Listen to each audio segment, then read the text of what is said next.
Hello, everyone, and welcome back to my channel. I am your host, Saucy McBoodlefist, and today we are playing the letter.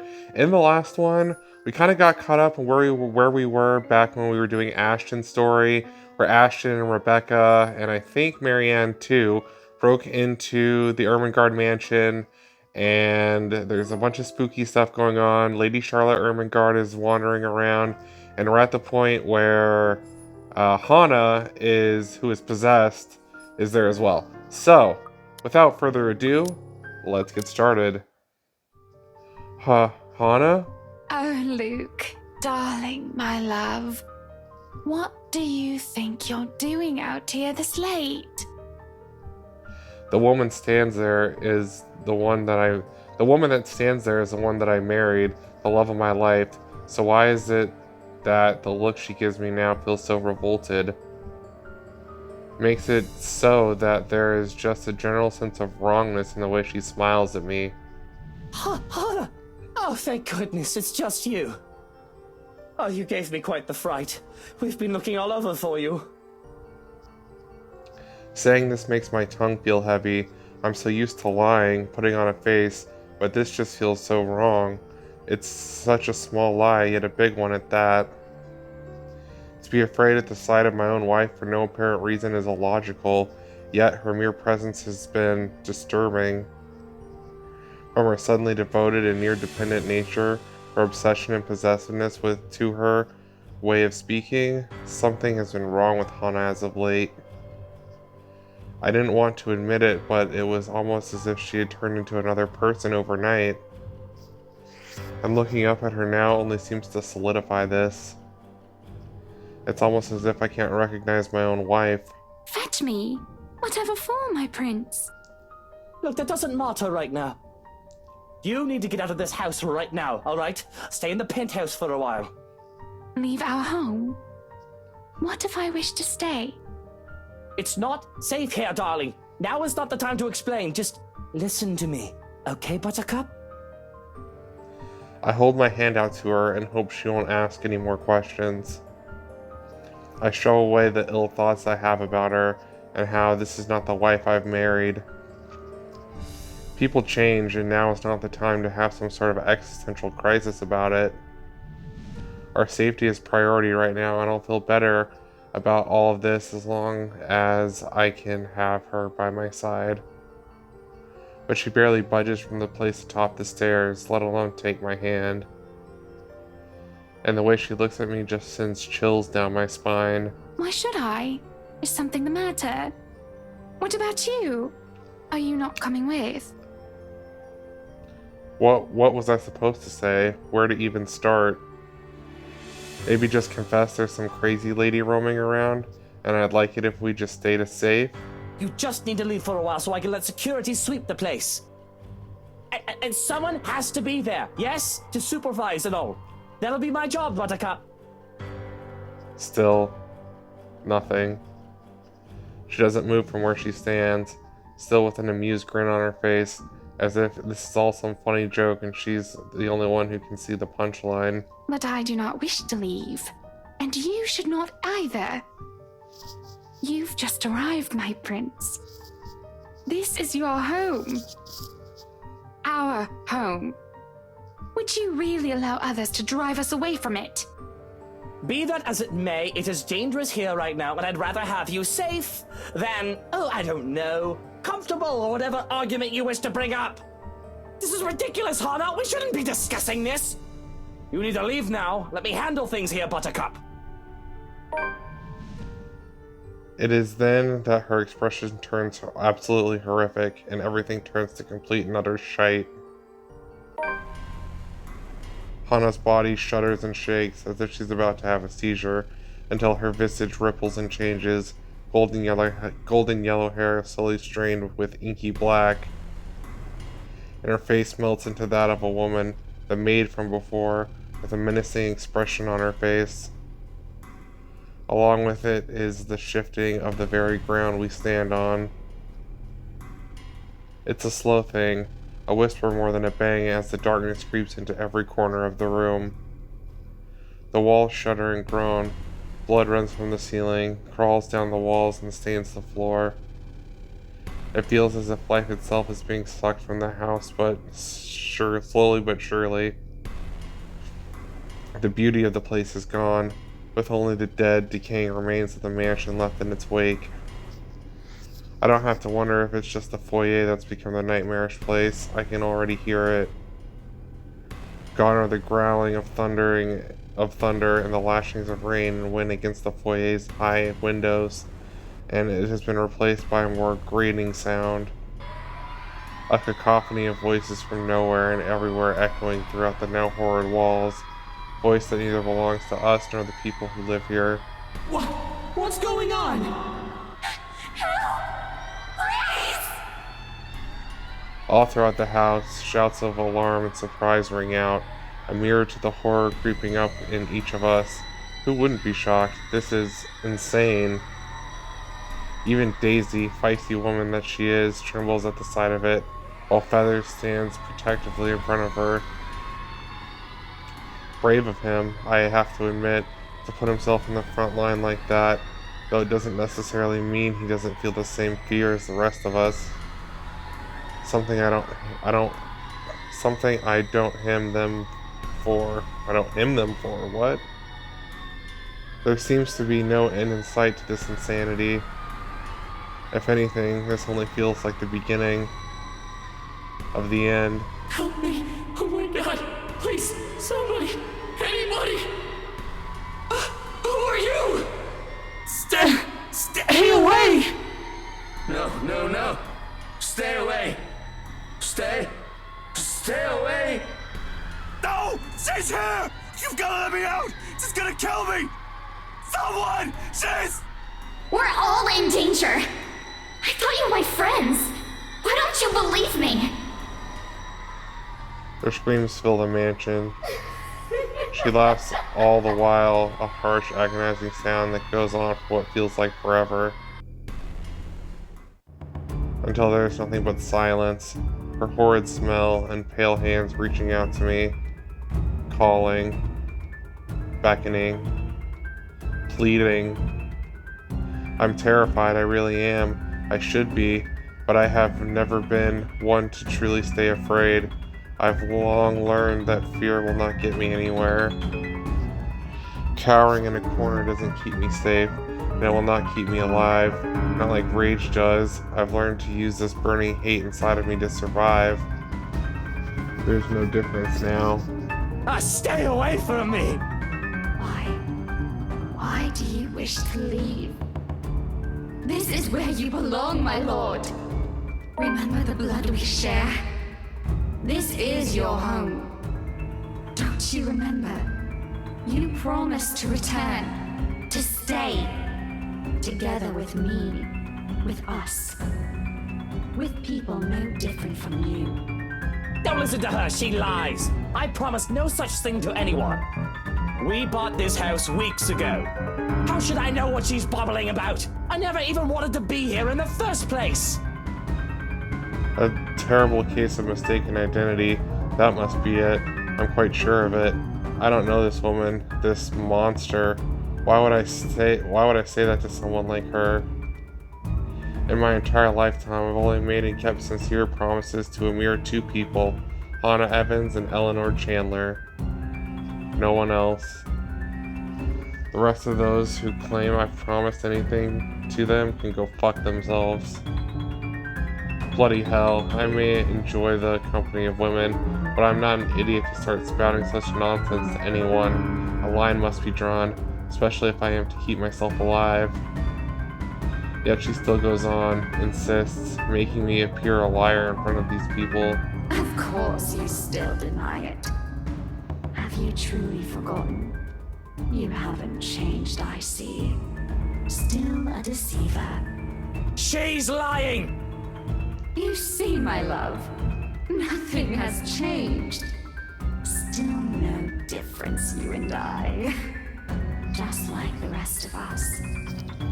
Just like every single soul in this putrid wreck. We've waited for so long. You can hear them, yes.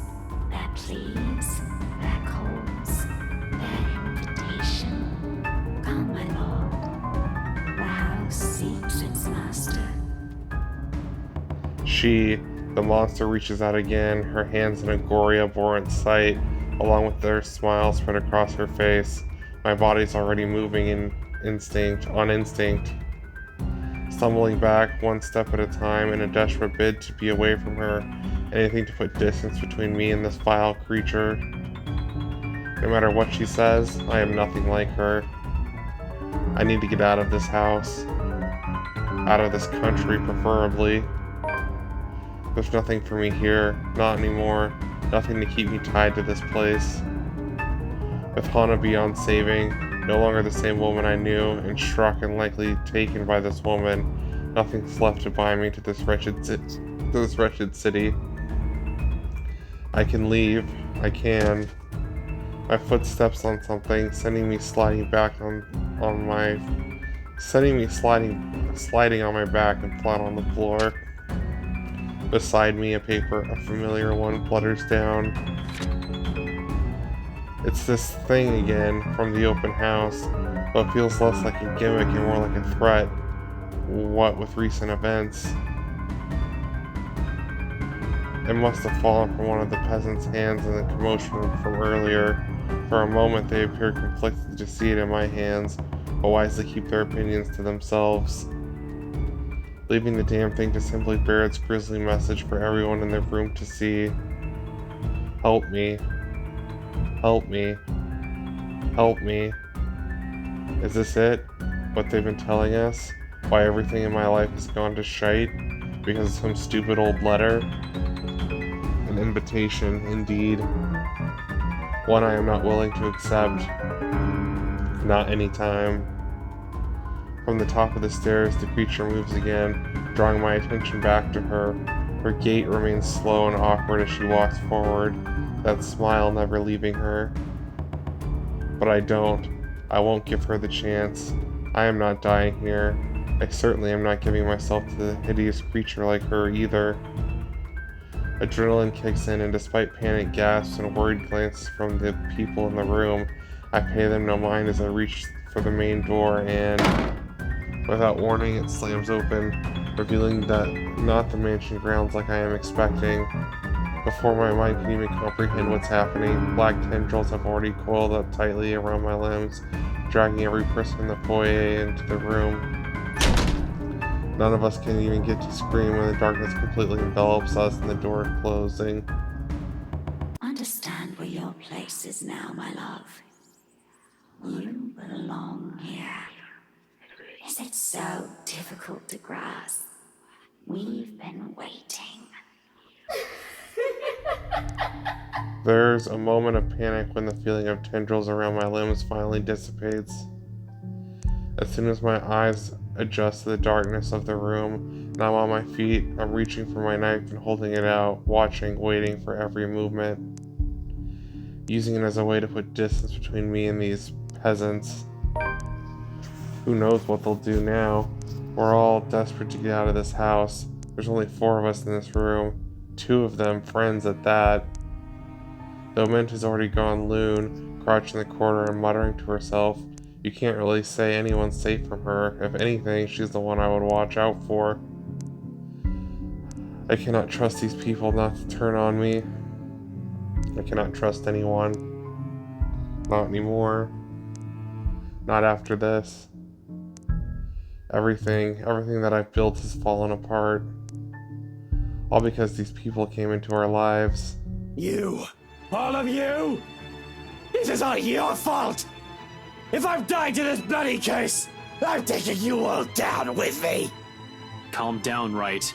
The situation's already bad. You're just making it worse. You shut your mouth! If it weren't for you, or this letter, for all of you, none of this would have happened! Hana would still be... Suddenly, Daisy steps up and slaps the knife away from my hand. Don't you dare, Luke! Don't you dare put that blame on us! Without batting an eye, glaring at me as if she might be able to just rip my head off in this instant, said knife slides uselessly under the table, out of my reach. I should have expected she's not the kind to submit even under threat. Right now, all of us appear smaller, facing her anger. Last I checked, we're the ones trying to do the saving here. The gall of these people. Bloody peasants. My head's already aching just listening to their attempts to defend themselves. Do they all take me for someone with half a brain? I should have just stabbed all of them and made a run for it. It doesn't help that each second we spend talking here, the crazier this whole place gets. One of us here in particular. Amidst the furor, Mint slowly stands. I've almost forgotten she's here. Her ramblings have faded away into the shouting. Without warning, she snatches the paper out of my hand. It's a miracle it didn't rip right there. It didn't rip right there and there. But the way she glares at it, I think she may want to do exactly that. It's this thing's fault! We should have gotten rid of this thing! We should have burned it at the first opportunity we got! There were children! Victims! All because they had no idea what this thing will do to them! Oh God, those poor souls! They were screaming and begging before she... This cursed thing has to go! She's losing grip with reality, she is. A crazy woman is the last thing I want to deal with for fuck's sake. The whole world has already gone bonkers as it is. The voices have also become louder and somehow sounding more vicious. If the things in this room start floating, mark my words, I will fucking flip out. And they may not be thinking of it right now, but eventually they'll turn on me. Such is the nature of humans. I can't let that happen. Fuck, I still have so much to do. Better find a way out of this place as soon as possible if I want to stay alive. And what else is the source of our problem but this sodding letter? Burning this place doesn't seem sound, but who knows? We don't understand shite about this place. Might as well try everything, yeah? Mint may have a point. As questionable as her judgment is right now. Whatever works. If I also have to be the one to make the bloody decision, so be it. And it's an easy decision to make, especially with these cries growing louder. I'm getting tired of it, really. I simply have to act fast, think fast, and what else is the root cause of our problems but that letter? No need to make things more complicated. It started from here.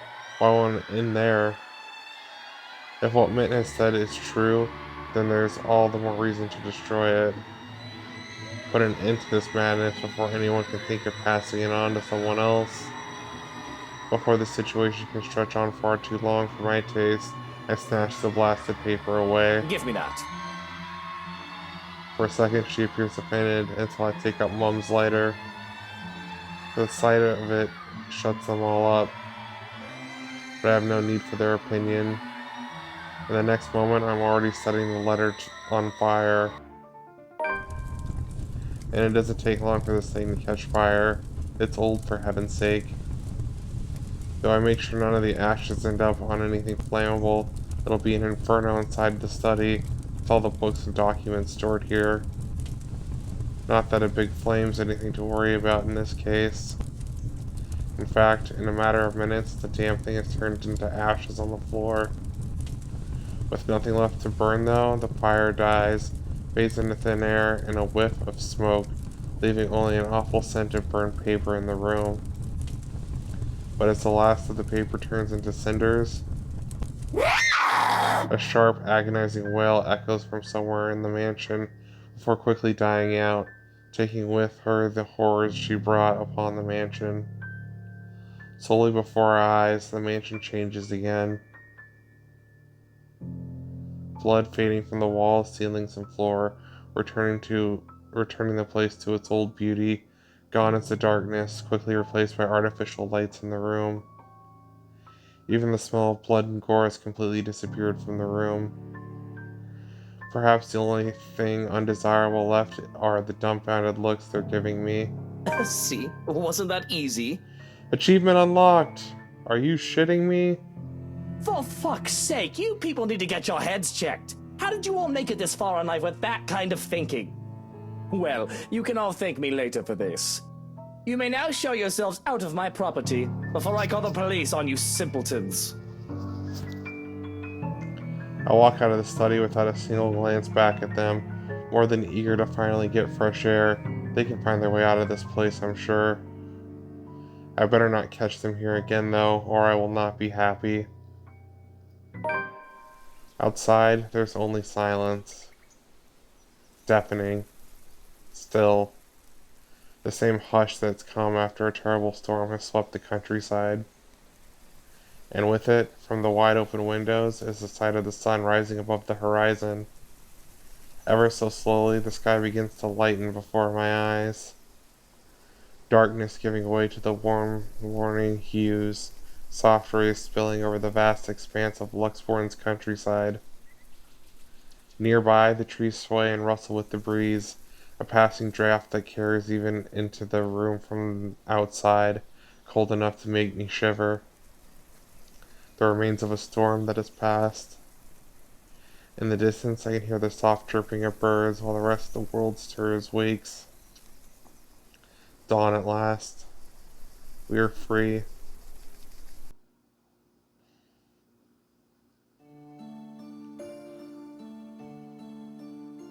For undisclosed reasons to the public, the mansion is put back on the market months later, with Briar Realty facing criminal charges filed by Luke Wright. After the news of the lawsuit broke and the realty company's declaration of bankruptcy, rumors quickly spread across Luxborn City. But for those who still believe in the stories of old, and those who know the truth, it is a testament to the curse of the secrets of the Ermengarde mansion has hidden for centuries. If there will come a time for those who will finally be revealed, only the hallowed halls of the mansion know. To this day, it stands silent. However, on nights when the wind howls and thunder booms across the sky, some still claim hearing of voices within, of cries and wails that fill the night, and desperate calls for help for anyone dares listen. As for those who once tread its halls, although Luke Wright has won his legal battle with the Briar Realty Corporation, another tech leak places him and Wright Enterprises under the spotlight months later. This time, however, with then Chief Inspector Harvey Lee's sudden absence, the businessman is unable to escape close scrutiny. In an investigation headed by LPD's Detective Inspector Ashton Frey, all of Wright's Enterprises' illegal business dealings within the past 10 years come to light. Although his involvement with other crimes is still being investigated, the disclosure has caught a huge outcry, especially from the city's business sector. Sued on multiple grounds, the company is ultimately forced to shut down. Meanwhile, to avoid public outrage, the once affluent businessman immediately leaves the city. All of his bank accounts have been emptied, including his Luxborn apartments, leaving not a single trace or clue of where he might be hiding. The last anyone has seen of the man on a flight bound for Ireland. To this day, no one has heard from him, even the people from the old Wright Enterprise who have all been left to deal with the aftermath. Though over the past few months the situation has calmed, some have made claims on spotting him fitting in and out of the city, if only to check on those he has left behind. Months after her recovery, Marianne McCullough heads back to her homeland, ready to close the chapter of a past she has left hanging for so long. There she visits Lorraine's grave, asking for forgiveness from a girl she once loved, something she's intentionally avoided for years. In spite of this, a different regret still clings to her, one that is left by what she has witnessed inside the Ermengarde mansion. She never returns to Luxborn after, leaving the interior design company in the hands of her secretary instead. But with her absence, the business eventually declines, until they are forced to shut it.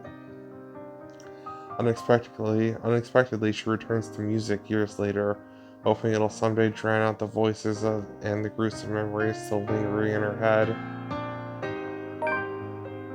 By some stroke of luck or an unfortunate circumstance of fate, Marianne encounters Luke Wright once again, Almost a year after she returned home, she meets the man in the local marketplace, newly settled, fumbling, and confused.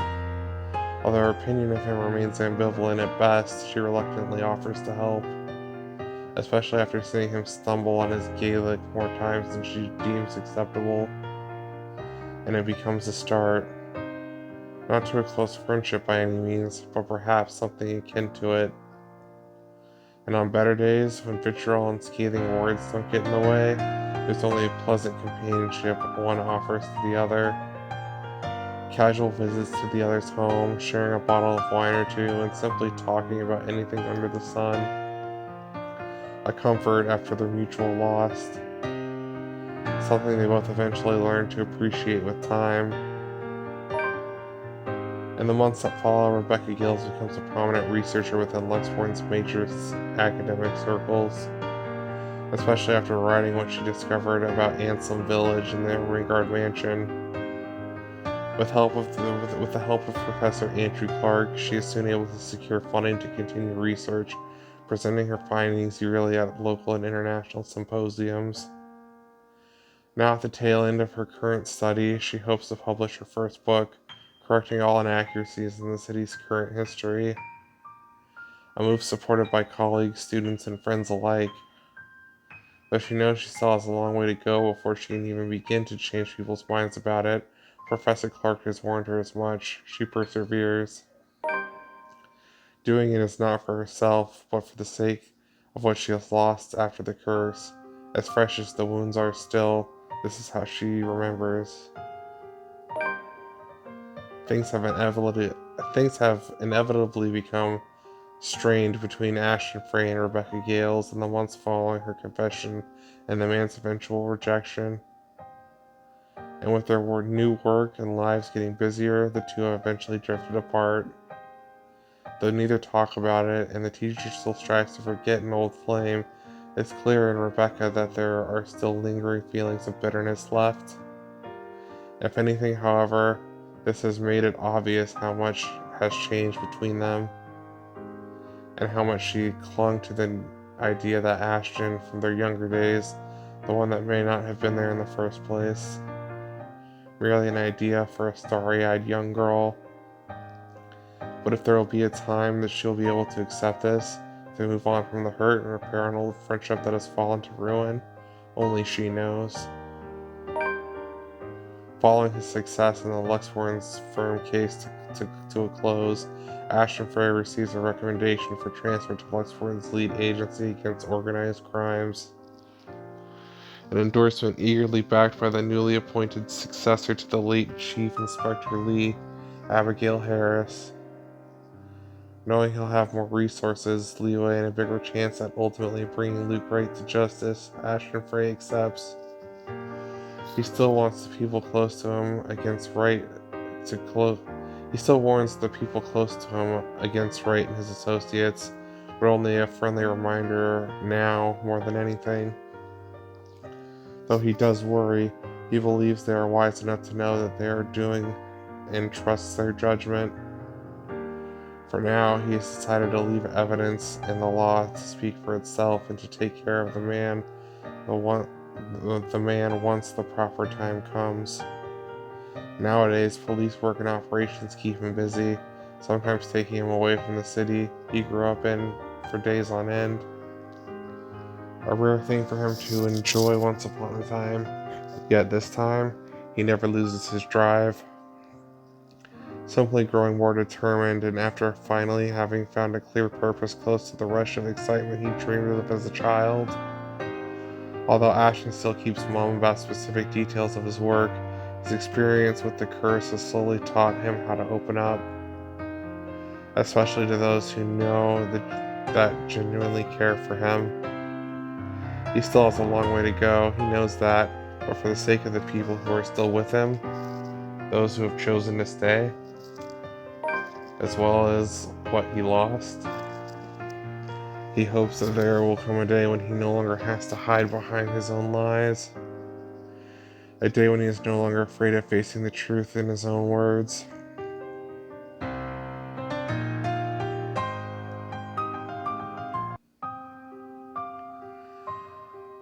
All right. That is the end of the letter. Wow. I can't believe we're here. I started this Let's Play back in October. I was doing this for Spooky Month and for Halloween, and here we are in June. So it's been 8 months. I guess I started this 8 months ago. Holy crap, I can't believe that. This is the first Let's Play that I've ever finished. This is one of the first that I ever started.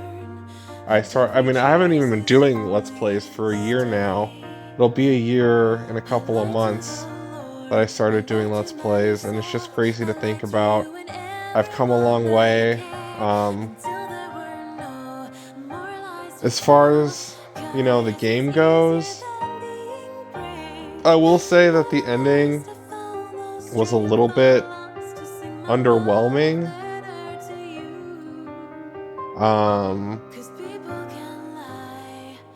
All he did was burn the letter, and it just made everything go away.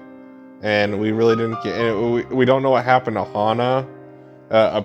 She didn't get an epilogue. Apparently, she was dead. She died, or she became possessed and she disappeared after the letter got burned, or something like that. I don't know.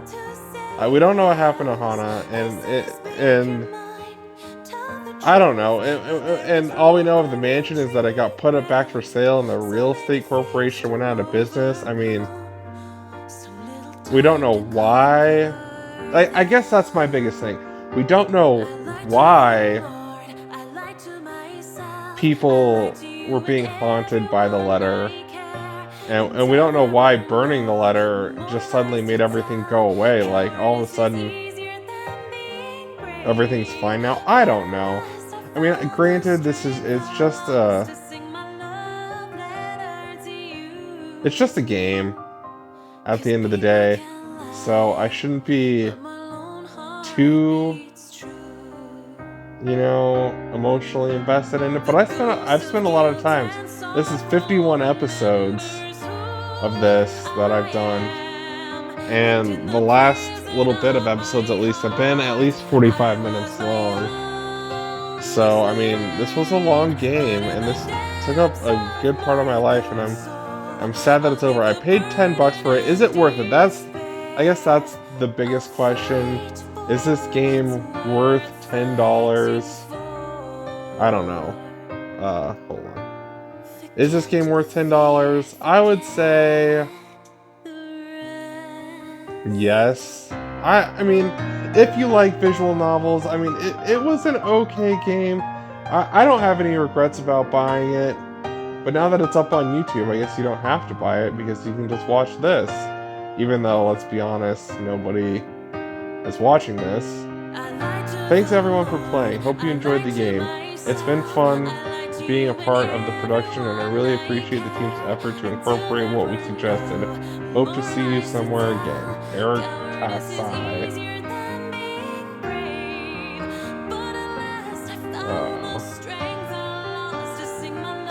So yeah, these are all the thank yous from the people who made the game, I guess. I don't know. Hana, best plot and backstory. Let's go the letter, page 2. Thank you so much for playing the letter. We hope you had a blast. We can't wait to talk to you about it. Yang Yang Mobile. And that's it. This is a work of fiction. Names have been changed. Teal? Where are you, Teal? Teal? Please? She's here! She's still here, Teal! Help me! Please!